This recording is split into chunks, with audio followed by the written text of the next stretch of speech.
What happens when the king of killers can not only bite, but grasp?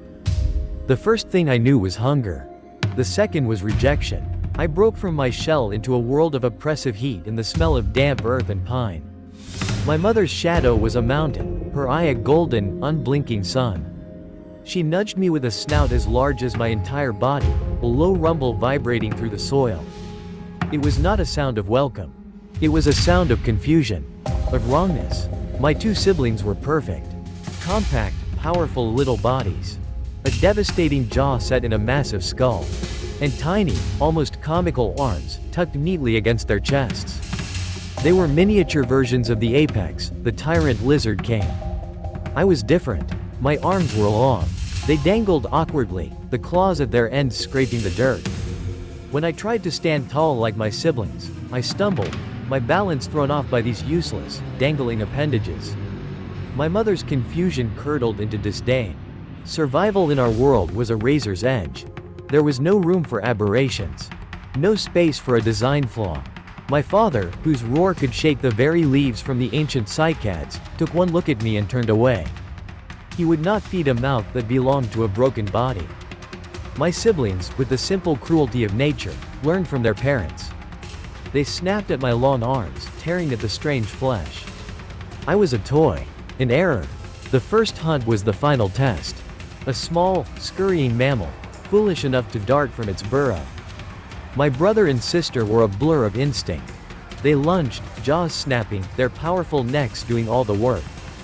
The kill was swift, efficient. I tried to mimic them. I lunged, but my long arms got in the way, tangling in a fern.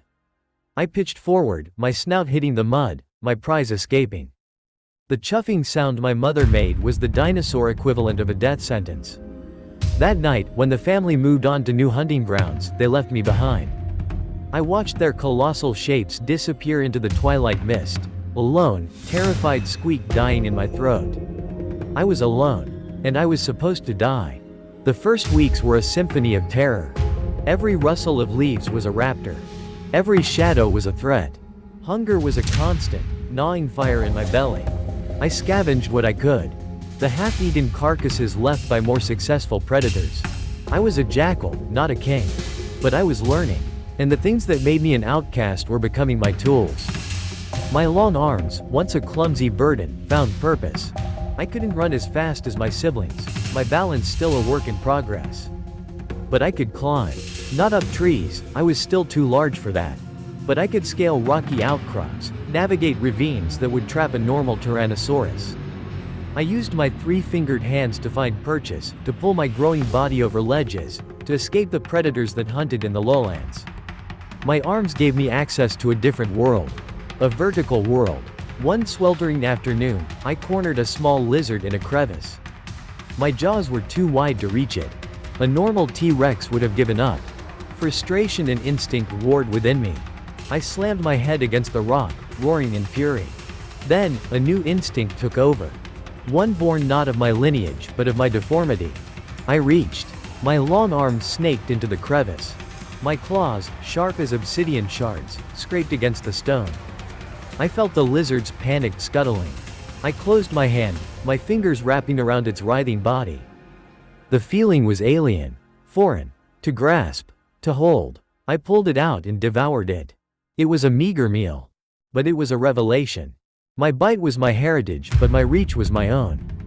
Years passed. I grew, and the world grew more dangerous. I was not as large as a prime male T-Rex. My solitary life and struggle for food had left me leaner, more wiry. But my arms were now weapons. They were roped with muscle, tipped with claws like railroad spikes. I learned to hunt in the dense forests, places other Rexes avoided. I didn't need a clear path for a charge. I could burst from the undergrowth, snatching fleeing prey with a speed they never anticipated. I could brace myself against trees for leverage, holding down a struggling ankylosaur to get at its soft underbelly. A feat impossible for my short-armed brethren. I was a ghost. A rumor whispered on the hot Cretaceous wind. The Rex that could reach. I never forgot my family. I saw them sometimes, from a distance. They were magnificent. Huge, powerful, the undisputed rulers of their domain. My siblings were now hulking sub-adults, their roars echoing mine, yet different. full of confidence, full of rightness. A part of me still yearned for that acceptance. A primal ache that never truly faded. But I knew my place was in the shadows. That was until the quiet killers came. I first saw them at the edge of a great swamp. They weren't large, no bigger than a Utahraptor, but they moved differently. They were slender, coated in dark, proto-feather fuzz that drank the light. Their eyes were too large, too intelligent. And they hunted in packs. Not with the chaotic frenzy of raptors, but with chilling, silent coordination. They used hand signals, complex chirps and clicks that were a true language. They called them Noxasaurs. In the video you will watch, the silent hunters. I watched them take down a full-grown Triceratops. It was a masterpiece of tactical slaughter. Two members of the pack made a feint from the front, drawing the beast's attention, making it swing its massive, horned frill. As it committed, three more emerged from the ferns on its flank. They didn't go for the throat. They were smarter than that. They darted in, their sickle claws slicing through the thick tendons of the Triceratops's back legs. They were hamstringing it. The great herbivore bellowed in pain and fury, trying to turn, but its legs buckled. It collapsed, helpless. Only then did the pack's alpha move in for the kill. I felt a cold dread that had nothing to do with the swamp's chill. This wasn't just predation. This was strategy. This was intelligence. And it was spreading. Soon, the quiet killers grew bold. Their numbers swelled, and their territory expanded. They began to challenge the Rexes. A lone Rex was a force of nature, a walking apocalypse. But it was predictable. Its primary weapon was its head. Dodge the bite, and you had a chance. The Noxasaurs knew this. They used their numbers and speed to bleed the titans dry. They would swarm, slash, and retreat, letting exhaustion and blood loss do the work. The kings were falling.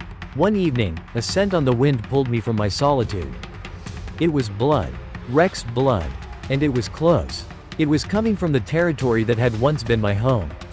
I moved through the forest, a silent behemoth. The sounds of struggle grew louder. A deep, pained roar that I recognized. It was my mother. I emerged into a clearing to a scene of carnage. My brother lay dead, his throat a gaping wound. My sister was backed against a rock wall, bleeding from a dozen deep gashes. And my mother was surrounded. She stood over my brother's body, a valiant, doomed protector. The Noxasaurs, at least 15 of them, circled her like vultures. Their alpha, a large male with a distinctive scar across its snout, clicked a command. The pack tensed, ready for the final rush. My mother roared, a sound of grief and defiance. But she was tired. So tired. Something inside me snapped. The years of loneliness, of rejection, of silent rage. It all boiled over into a single, deafening roar. A roar that was different from my mother's. It was the roar of a creature that had never known comfort, only the fight. Every head in the clearing turned towards me. The Noxasaurs froze, their intelligent eyes widening at the sight of me. The freak. The aberration. My mother stared, her golden eye blinking slowly. I saw no recognition. Just the shock of seeing another Rex in her darkest hour.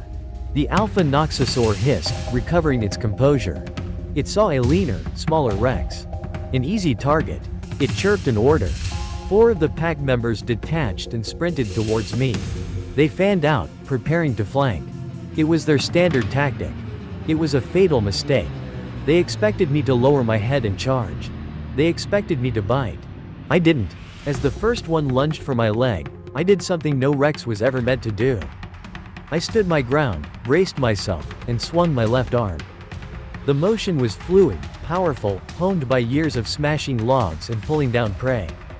My claws connected with the Noxasaur's chest. The impact sent it flying sideways, a streak of dark feathers and blood. It hit a tree with a sickening crunch and didn't move.